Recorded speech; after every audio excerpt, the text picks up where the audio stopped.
Good morning, Teach Better family. It is Tuesday, December 7th, somehow already in 2021. I'm Jeff. I am not Ray. I am Jeff standing in for Ray, and I have Liza Thomas here with me, a newer face to our community. So this is me fun. We'll get to know Liza and everything she's got going on.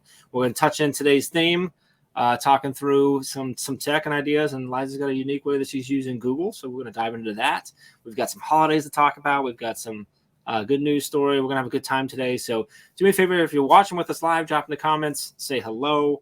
If you're listening on the podcast later, obviously you can't drop in comments, but tweet at us. Let us know what's going on. We're live on Facebook, YouTube, Twitter, and Twitch, and we'll be back in about 27 seconds.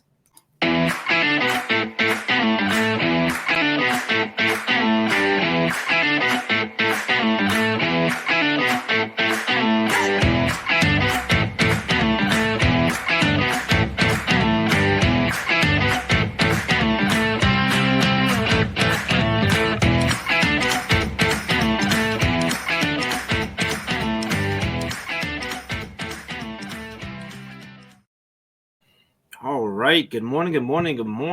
Welcome to Daily Drop, where we're live Monday, Tuesday, Wednesday, Thursday, and Friday on Facebook, YouTube, Twitter, and Twitch. And every time I say that now, I wonder if I'm saying it the right order, and Ray's going to yell at me. So you would think I'd go back and double check, but I don't. I just make it up every morning. So it is awesome to be here with you. I see some people dropping in the comments, so great to see you. Please drop in, say hello. Green hearts are always welcome as well.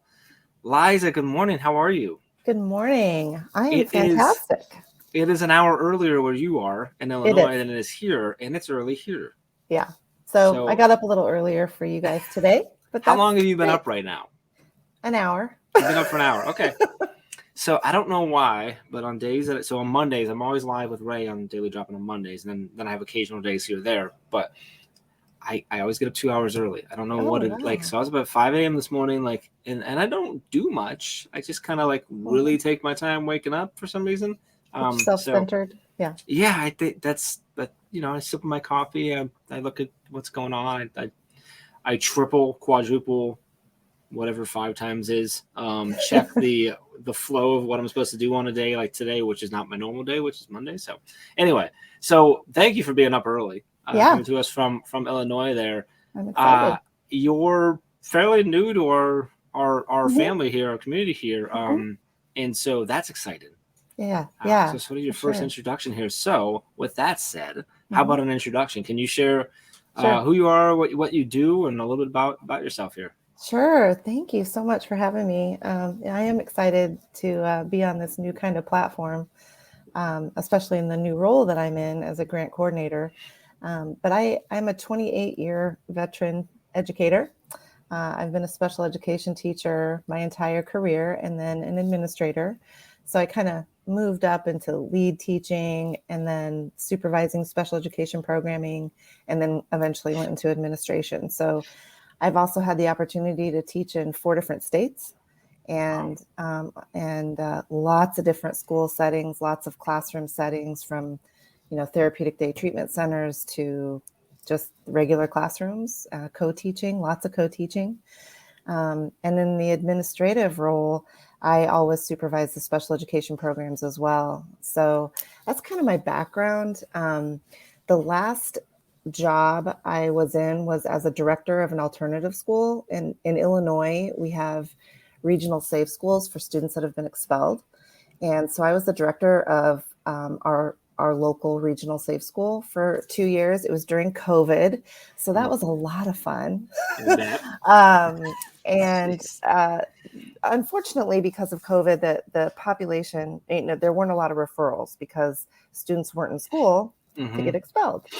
And so the funding kind of got cut, and my supervisor works in a regional office that was a part of writing this grant application. And this is the new federal grant from the Office of Special Education Programming in DC. It's called SPDIG, State Personnel Development Grant.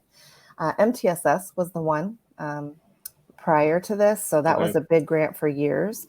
And we're the new SPDIG. And so this job opportunity came along kind of during COVID. And It's a totally different role. I've never been in the grant world, and so it's been a huge learning curve, but really exciting. And our grant's Illinois Elevating Special Educators, and we're all about providing professional development, mentoring, coaching, and parent education across the state of Illinois. So this new role is really eye-opening because I'm seeing education from a completely different perspective. Yeah, I've always been on the front lines. And this is my first time to be able to kind of sit back and look at an entire state. So it's really interesting. Yeah, I wanna ask more about your actual role and what that means. But Sure. I'm curious. You said 4 states. What are the 4 states? Illinois, Iowa, Virginia, and I guess I said 4. It's really 3, but I went back to Illinois. So You've been 5 there school twice. districts. So, okay, Yeah. gotcha. Mm-hmm. So you had Illinois, Iowa, and then like over to Virginia and back. So, all right. I had some family out there, and I've Okay. taught south of DC for 5 years. All right. I'm going to make you tell us of the 3, which is the best, your favorite. Well, I will say that I learned the most in Fairfax County, Virginia. Okay. That was where my professional philosophy really bloomed. Gotcha. How long were you just there? For education? 5 years. 5 years there. Okay. It's so huge there. I mean, there's over like 15,000 instructors in that district, and so so Virginia, the county level districts, right? Yeah. And then the counties are broken up into areas, and but I had the opportunity to develop from the ground up an ED program in a public school, emotional disabilities, and I had my own psychologist and my own social worker for the program, and so it was like a dream. And we developed that, and we were really successful, and it was great. But then as an administrator, I had 4 amazing years at an elementary school here in Champaign, Illinois, where I really grew my instructional leadership. And I learned more about curriculum at the tier 1 level. And then I was able to support special educators in being a part of that. And so those 2 experiences were really probably developed my leadership skills the most. I love that reflection on how they each kind of built into each other to help you to be better at all the different things. So and so now you're the grant coordinator. What does that mean? Like, what do you do? What's what does that mean? That's a great question. I think like, I don't know. Trying to figure that out. So we have 5 area teams across the state of Illinois. We have 5 program advisors: Northwest Illinois, Northeast, West Central, East Central, and Southern Illinois. Okay. And so the purpose of that is so that our grant work can be as far-reaching as possible. Sure. And so I coordinate those 5 amazing teams. I'm so lucky to have found the people that I did, because they are all so excited about this work. They're all really dedicated to special education and, kind of bridging that gap between students with disabilities and students without disabilities and their outcomes. And so my job is to coordinate all of the work that's being done in every area of the state. So we meet, it's a lot of Zoom meetings. I bet, yeah. And so is that work like putting on workshops and events? Is it in the schools doing consulting? I mean, I know there's coaching, what does that all look of like? Those things. It's all those things. Yeah. Okay. So we have professional development, which can look so many different ways. We have an amazing website, by the way. You do have a great website. Yeah. Like, a ton of information, looks beautiful. I'll give my shout out to my admin assistant, Maggie. She rocks.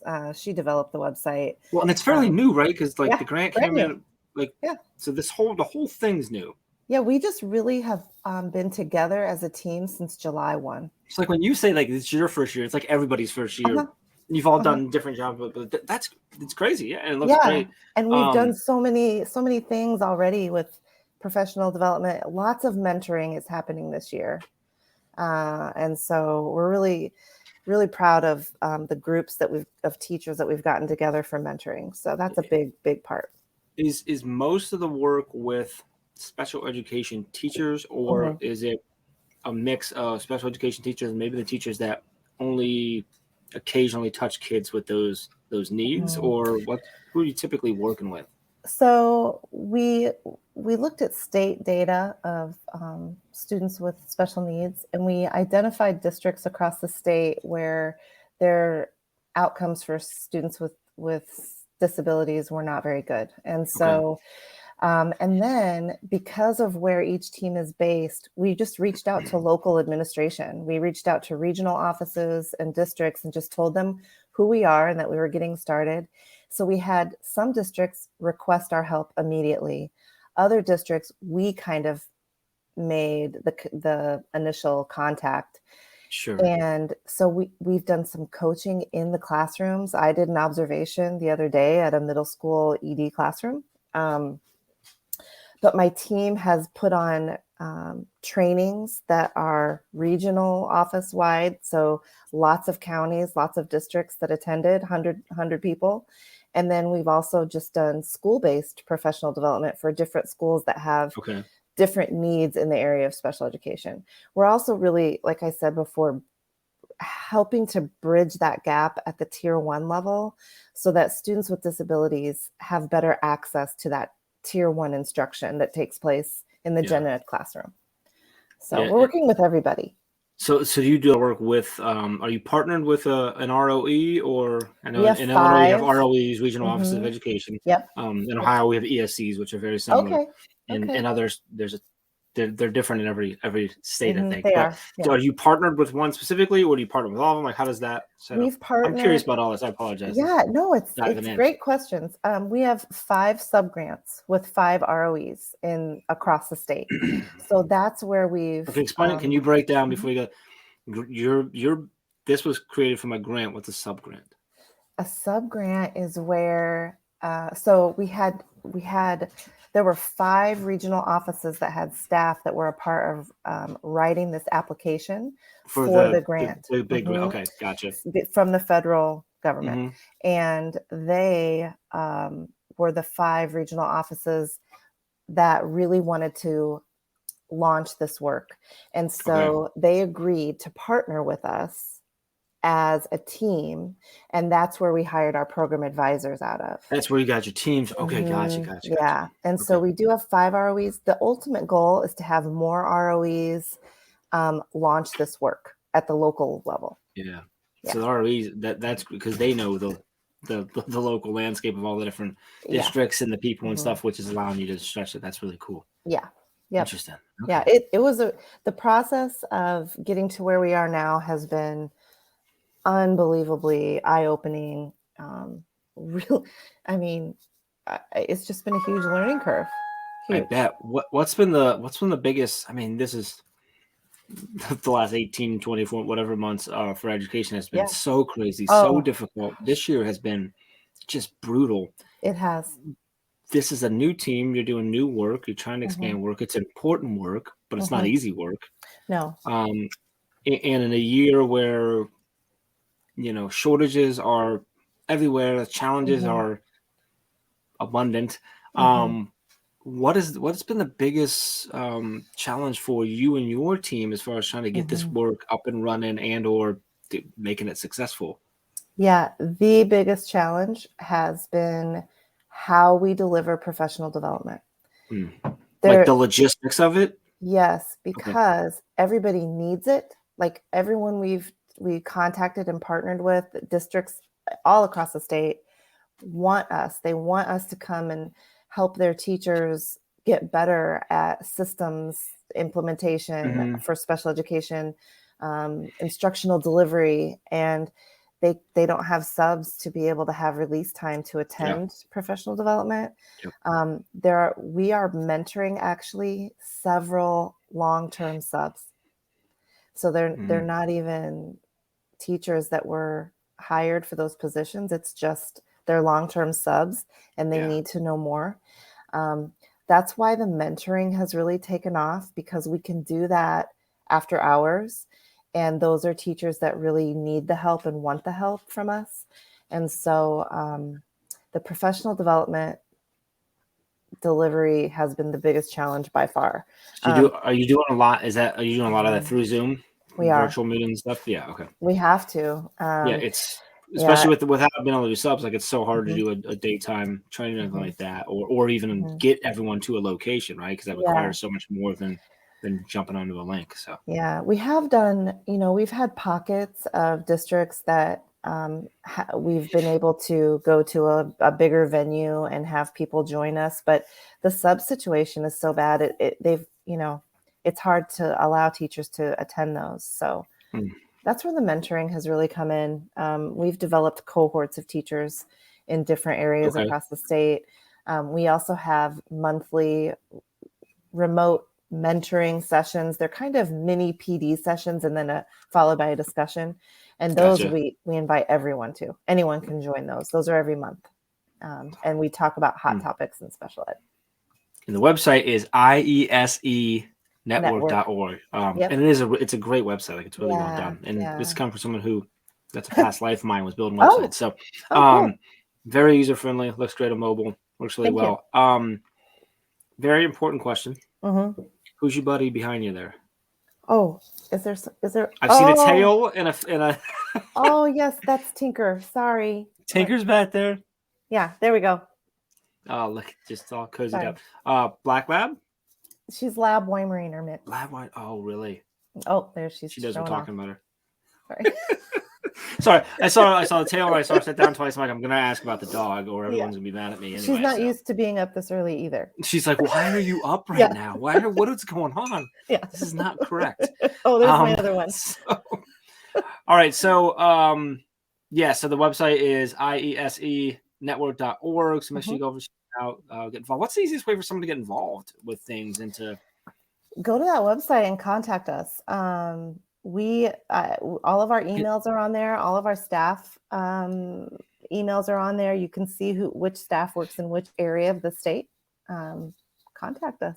You got another little one behind you. Yeah, that's a Frenchie. Mm-hmm. I love Frenchies. They're confused. They're very confused right now. No, I'm a dog. We're dog people over here. So okay. I'm like, I've already heard mine with the zoomies upstairs. So yeah. I get it.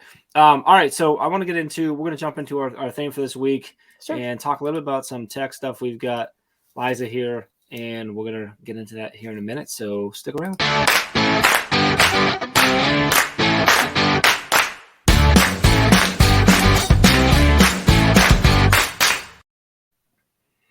I need to know if you clapped.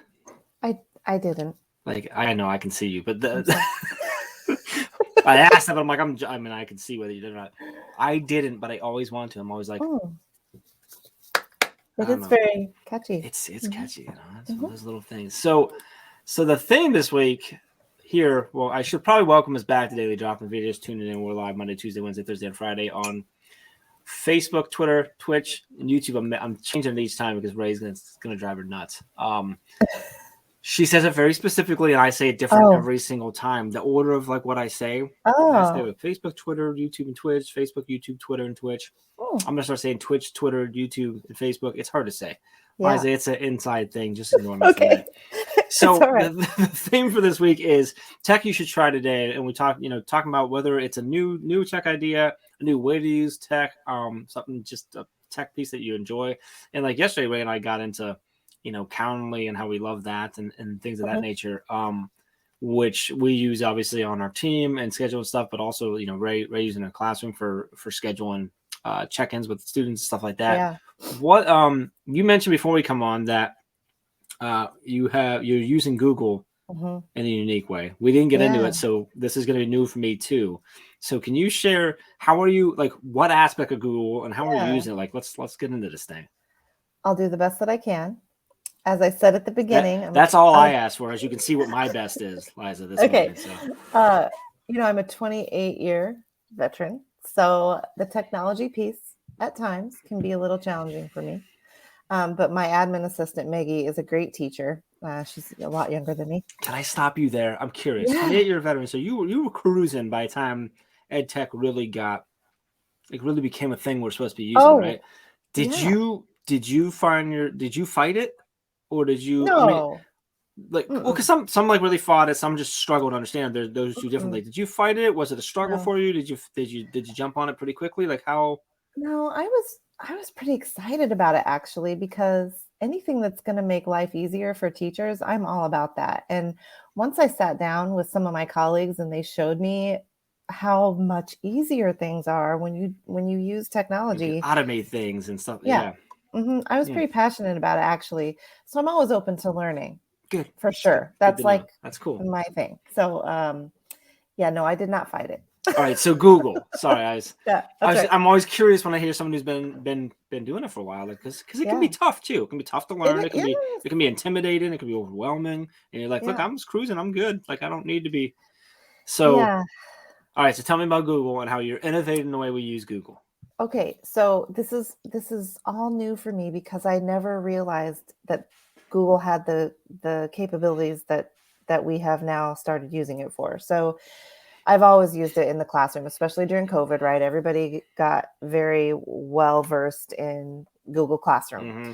So we use Google Classroom for our team to share information on professional development ideas so that all of our team members have access to, because we could potentially provide hundreds of professional development topics. Sure. And so one of the things that is really important in the grant world is data tracking and Absolutely. data reporting and making sure it's accurate. And so as we've kind of, we always say we're building this plane as we're flying it. We, we get told what we have to collect, right? Then we figure out how we're going to collect it. And so we've been using Google Forms for all of the team members. We have a preset form for them to fill out every Okay. time they make contact with a district, a school, an ROE, every event that they are involved in. And so, I mean, we've had over 100 events so far, whether that's just an overview of the grant or a professional development complete training. Mm-hmm. Okay.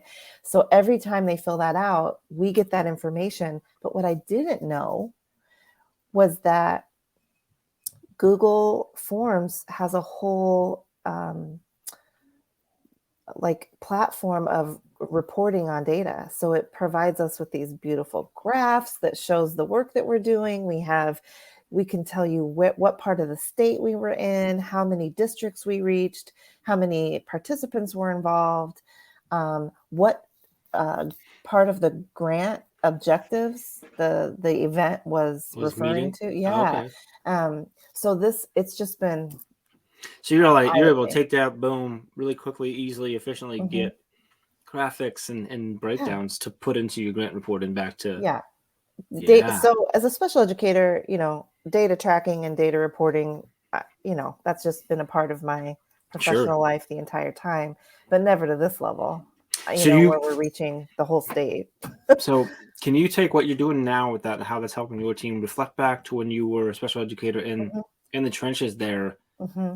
how you would have used this Oh then? my Because I'm picturing in my gosh. head, like, especially when in special Yes. education, the data and the tracking and being Hmm. able to put the right questions in that form to have Yes. those graphs and know here's where Hmm. my kid's at, here's where we're Hmm. struggling, here's what we need to. Yeah. It's pretty awesome. And I'm sure that I have, a ton more to learn about it, but just so we have a grant evaluator that works with us as well. And Mm-hmm. she's the one that's responsible for reporting to the feds and the state about the Okay. work that we're Mm-hmm. doing and making sure we're meeting those grant objectives, right? And so we reviewed this whole data collection process that we kind of stumbled upon. And now we have all of the information that we need at our fingertips through a Google form. And And, so it was, I mean, how simple. and you said you're using Classroom then with your, Mhm. so you're assigning like to do assignments to your team members via Classroom, or how are you, It's not assignments. We're just kind of, so or we is it how had you bring some, everyone to one space to collaborate on yes, certain? Okay, yeah. gotcha. And Yeah, we had some foundational training that we needed to do as a team. sure. So we have some topics that our grant is really focused on ensuring that special educators across the state are aware of and improve their skills in. Sure. And so like UDL, Universal Design for Learning, that's an area that focuses on instructional delivery that provides access for all, right? And so we have a Google Classroom for UDL. We have a Google Classroom for high leverage practices, which is a set of standards for special educators to make sure that they're including all of these components of high leverage practices that are research based and have been proven to meet the needs of students with disabilities for years. So every time we had a topic that we needed to do some training with amongst ourselves with, we created a Google Classroom for that, so that we had a spot that we could go to and so really it's look like at it. shared folder organized in the Google Classroom, so I can go in there and access that stuff. Very cool. Yeah, it was a cool place to house training for ourselves, right? Like, and then we could talk to each other on it, because we're so spread out. That was another challenge of this job. You're all over the state. Yeah, how do you bring a team together to execute such important work, and you're all over the state? And so, we have gotten together. I was gonna say, has everyone come together before? Okay. And we have a blast when we all come together. Yeah. But it's so exciting, and but I know as a leader how team cohesiveness is so important if the work is going to be authentic and delivered appropriately, and with fidelity, and so Google Classroom is one way that we've been able to come together. That's super cool. What a way from a out of the classroom into an organizational standpoint, right. or if you think about that at a school level, like utilizing that for the staff and teachers, and I'm sure that there's probably some schools that are doing that, but a really cool idea of just a familiar platform and space to organize things outside of just classroom for your students. Yeah, That's pretty cool. Started that too. I used Google Classroom for a staff platform at the regional safe school where I was director during COVID. That's how you delivered all your info to your staff. Yeah, and it was great because I could upload an idea or something that came across from educators were sharing so much information during COVID. I would something would come across, or even one of my teachers would hear about a technique or something that worked really well, and we could share it on that platform and then talk about it at staff meetings. So you could, because you can have a Zoom link or it's Google Meets. Google Meets in there, And so we would just get on the Google Classroom to meet with each other. All right, which one's better, Google Meets or Zoom? I mean, Google Meets is really convenient if everyone has Google. And if you're working in classroom and in Google all the time, Google Meets. So interestingly enough, with that is we're a Google company. So like Google Drive, Docs, like everything's Gmail, all that, but we use Zoom. Now, part of that, like Zoom so part of that is like we really started using it. We used Meets before, and back when it was Hangout stuff. But when the pandemic came, prior to the pandemic, 95% of our work was in school districts. So that went away really quick, and we had to shift. And at the time, with the start of the pandemic, remember, Meets didn't have breakout rooms, didn't have a lot of the features yet. Right. Zoom did, and I think that's what we made the shift. And we're like, well, we're here, we've got it. And as Meets added stuff, we're like, well, that's cool, but we're already, and so we end up staying with Zoom. So that's what we're at. We do too for most. But then, as you were thinking through that, you're like, oh yeah, it just makes sense. I'm like, yeah, it does. I'm like, why don't we do that? But that's why. So interesting, awesome. Okay, let's talk about some good news. You want to get into some good news and some. We got some holidays today, some things to think through. We got more people dropping in. Some people actually waking up this morning. It's good to see everybody. I know Bree's here, Holly, Karen's here, Chad dropped in, Brad, Sandra. Good to see everybody. We're gonna be back. We're gonna talk. Get into some. Let's see. I had a cool, good news that hopefully continues to be good news. And then we have a few different holidays today that we'll get into. One that's particular to you, actually. Okay. It's gonna be super exciting. I'm not sure if you're aware of it or not, but it's gonna be good. All right, we'll be back in a few.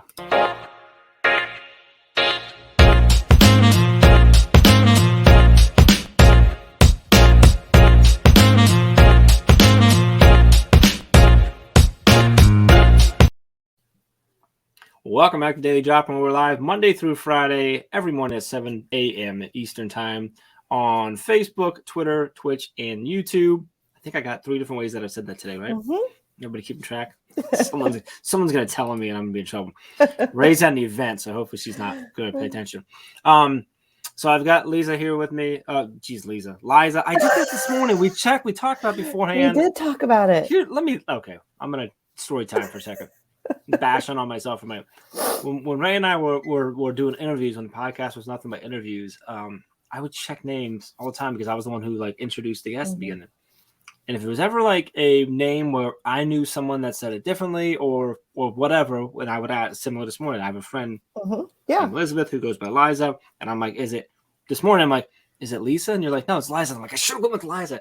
And then immediately in my head, it's like, you're gonna mess it up. Oh and no, so then yeah. And then I'm like, so I had this like quick moment, it's like milliseconds where it's like, no, you remembered incorrectly. And then I just mixed the two up. So that's all right. Anyway. When you're named Liza, it's just part of life. We have Mrs. Thomas here, Thomas here. Sure. Anyway, Liza, it's awesome to have you here. I'm glad you're a good sport about dealing with Jeff. Today, first off, I want to hit with the very first one. Big holiday today. Important day is the day of remembrance around Pearl Harbor today, back in 1941. So remembering all the lives tragically lost, that was what entered us and dragged us into World War II, which led to a whole lot of more lost lives. So that's a day today. So if you have a moment, take the time, go read up on that, go get to know it. It's an important message and thoughts to share with your students and taking that in your classroom and your colleagues. So very important day there. The rest of the days aren't quite as emotional or meaningful in that sense. Other than we do have Flag Day of India, which is the day in India where they recognize the flags and the heroes that they've had there. For you specifically, today is National Illinois Day. Oh, did you know that? I did not. The note here on nationaltoday.com, which lists it's really cool. You go there if you don't know nationaltoday.com. Every day they have here's all the holidays that are today. Okay. It's National Illinois Day. Their little note says, "Get your plans into gear as we celebrate one of the most remarkable U.S. states." Well, that's one way to put it. Now, with that being said, it's also World Trick Shot Day. Oh, like trick shots in basketball. Hey, I have a couple of those up my sleeve. In if you had any doubt that Illinois was or was not remarkable, the fact that it shares this holiday, I think, certifies it as remarkable. National Cotton Candy Day. Oh. And it's also International Civil Aviation Day. Wow. To acknowledge the flight industry's influence on modern life. And lastly, it's National Letter Writing Day. So it's been a long time. It says, "Dear reader, it's been a long time since we wrote." But fortunately, today is National Letter Writing Day. So it's a day of looking to write letters. So a lot of stuff you can share with your students and have fun with the cotton candy. I think remembering of Pearl Harbor can really be an incredible conversation starter with students. The National Letter Writing Day also, like, what a great opportunity to talk about like how, like, you can touch on a lot of things. You talk about how technology has changed the way in which we write and communicate. You can talk about like how there's still some nostalgia and just some emotional attachment to receiving a letter and have an activity that works on my writing skills and my storytelling skills. Writing something home to parents or to friends. Like, yeah, that's one of the things as a leader that I learned from Peter Furch, one of my principals that I worked with for a long time. He always wrote thank you notes to his teachers throughout the year. He'd pick different ones, and I've continued that practice. Just sometimes a handwritten thank you note goes a long way. I think I've shared this on here before. So I in a past life I ran restaurants, and I have we used to do these little notes. They're called. I used to run Arby's restaurants. Red hot notes. Red hat service was like the Arby's saying for like the customer service, right? And you write notes, just drop notes like you're awesome, like little simple things just to kind of brighten someone up. Yeah. One that I wrote to, oddly enough, Lisa, who worked with me, who was an incredible worker. She worked really hard. Had a lot of struggle that comes from a rough home life. Struggled a lot. Like our work was like her escape, and she did amazing. And I wrote her this letter, little note. and she was super happy before we took it home. I ran into her 5 years probably after I had left Arby's, and randomly in the grocery store. I'm like, she doesn't work there anymore. She was doing bigger and better things, and she said, "I still have one of the notes you wrote me." I said, "What are you talking about?" She's like, "Little red hat notes you said." I can't remember what it was that I wrote, but I said something very specific about what she had done. I said, "You still have that?" She goes, "Yeah, it's on my bathroom mirror. I have it. Like, it goes. We've moved twice. It goes with me every time." And I'm like, "Holy cow!" Like, it meant something. It meant something, and it's something for her that reminds her of that, right? And that she's awesome. Yeah. I have a letter still, a little note that a friend of mine wrote when I was younger. I played in bands, and informed myself it was the first time she had come see my band play, and she wrote me a little note that said, "Jeff, thanks for not many people have the courage to share their talents with the world. Thanks for doing what we all wish we could do." Wow. And it was just like this, and I keep it, and it's moved with me. And I don't know, I run across it every now and then when I'm cleaning, life up. And I'm like, "Oh yeah, that was cool." Like, and I keep it. You never know what your words are gonna do, and in a letter form or a note or whatever, like you can keep them, right? It's like we keep text, it's on there and stuff, but it's just different, right? It's a keepsake. So the idea, like, don't share the power of that. Like, there's a lot of power there. I think that's super important. And teachers writing a short post-it note to students is huge as well. I mean, I don't know. I love that Holly is talking about this in her science classroom. Yeah. Right? Realizing that, like, we could still talk about writing and the importance of communication and everything. And science world, it's such a cool piece. Yeah, and right there, like, you really don't. You just don't know what the impact is because you don't know what they're going through, right? So I love that you do that. As a leader, I think that's super, super important. So very cool. Love it. Good news story. So this is coming from our friends over at goodnewsnetwork.org, which has good news all the time, good news stories from all around the world. This is an interesting one.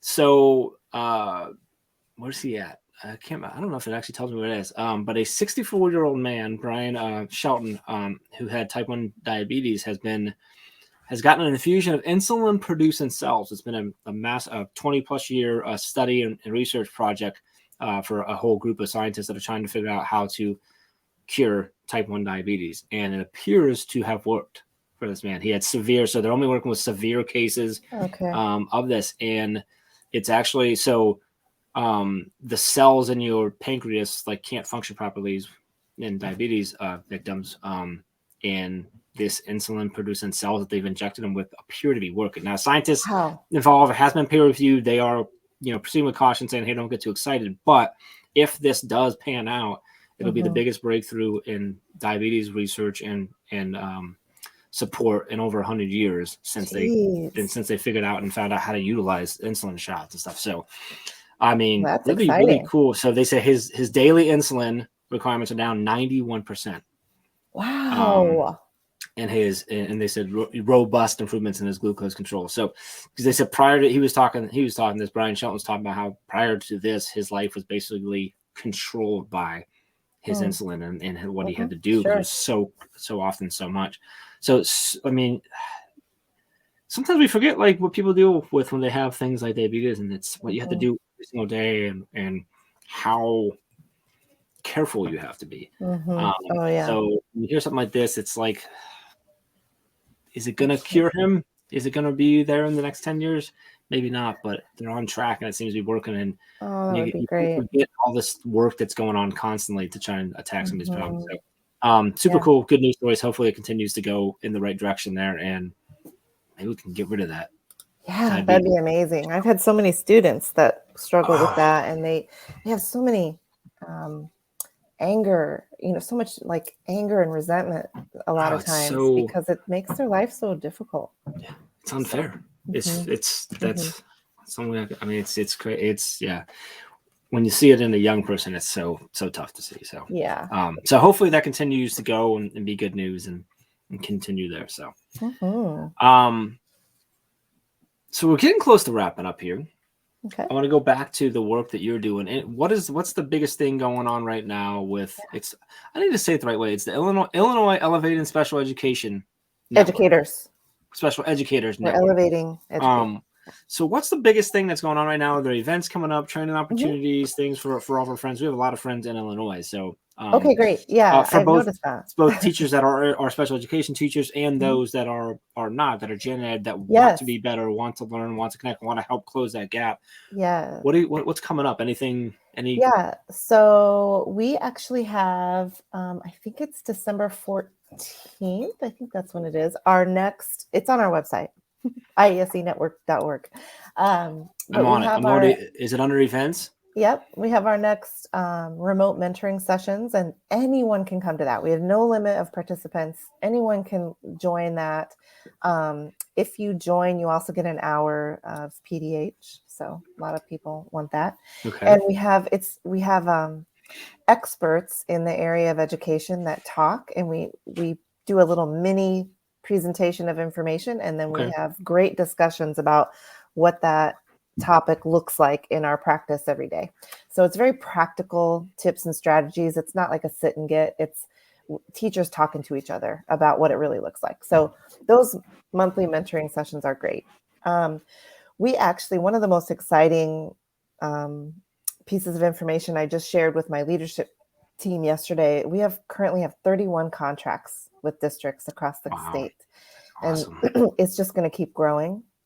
And we're a small team, but I'm telling you, those guys are rock stars, and they are really, like I said, so passionate about working with people and helping people. So 31 contracts is It's really incredible. good since Yeah. July. Yeah, that's pretty good. Yeah. That's Um, incredible. and then we have um, a large scope training. It's not going to be until April, but it's on UDL, Universal Design for Learning and Mm-hmm. Inclusive Practices. And it's on April 25th and 26th. So if you're in Southern Illinois or West Central Illinois, you'll probably hear about it. Is that going to be So live, look like a for that. live event, Well, it's, or yeah, in okay? person. Yeah. So we're going to have 2 days in two different locations for people in those regions to Okay. come. And so, if you're in Southern Illinois or West Central, listen for that. It's Dr. Jung is Okay. who's providing the training. And so every once in a while, we'll have outsourced professional development that are kind of larger scope. Mm-hmm. So this is going to be our first one, so we're excited for That's that super in cool. April. Yeah, yeah. That's awesome. Is that what else is on tap for 22? Where's the? Is it just trying to Mm, expand those contracts to make it 61? yeah, I mean, Yeah. as many contracts as we can. We're doing a lot of SEL support this year because what we found across the state, the teachers are struggling, and Oh so yeah. they really like, unless we can help them get to a better place. One of the things that I've been saying over and over in my head is because teachers have reported to us they're a little tired of administrators telling them to self-care. They're like, okay, I'm over that because you keep putting stuff on my plate and you're telling me to How take am I care of supposed myself. to self Mhm. care? Yes. And so I'm kind of moving that language to from self-care to self-awareness, Mm, and talking to teachers about, let's talk about why you're feeling that way, and being aware of where that's coming from and what you're bringing to the table every day. mm, And that's interesting. so in our mentoring groups, we talk a lot about that too. And I talk about it with my team, Yeah. just to make sure they're aware of what's impacting their thoughts and ultimately how they show up for other people. Which that self awareness and the awareness of Mhm, what is causing the overwhelm, the stress, mhm, the trauma and stuff mhm. makes it so that we can self care better. Yes, absolutely. Because if you're not aware of what's really going on, The self care you choose may not be the mhm, right fit or mhm, a long term solution. With yeah, that said, if you're an administrator in your watch right now, we're mhm, hearing that all over the place. So stop yeah, telling people to self care. Got to yes, find a way to give them mhm, the time to. yes, I think that's the biggest thing. yeah, We've talked about that before. Where even if it's 5 minutes or 10 minutes, give them whatever you can. You mhm, might have to start small with 5 to 10 minutes of. We heard one was just like, hey, like there was something with the transition to classes. They're giving them an extra 5 minutes yes, so they can go breathe for a half second. yes, The mhm. self awareness piece, that's really cool. Yeah, So, I yeah, I think that's a great take on that. yeah, I really, I Important piece of that process. it is important Yes. piece, and I was a facilitator for positive behavior facilitation for 13 years, and that it's all about self awareness, and Mm. so um, that just seemed to make more sense in my conversations with teachers, because I don't want them to feel like we're just patronizing them, you know? And all of my team all of us have just left the school building. So we know what it's like. We all went through COVID in buildings. And so that's one really good thing about our team.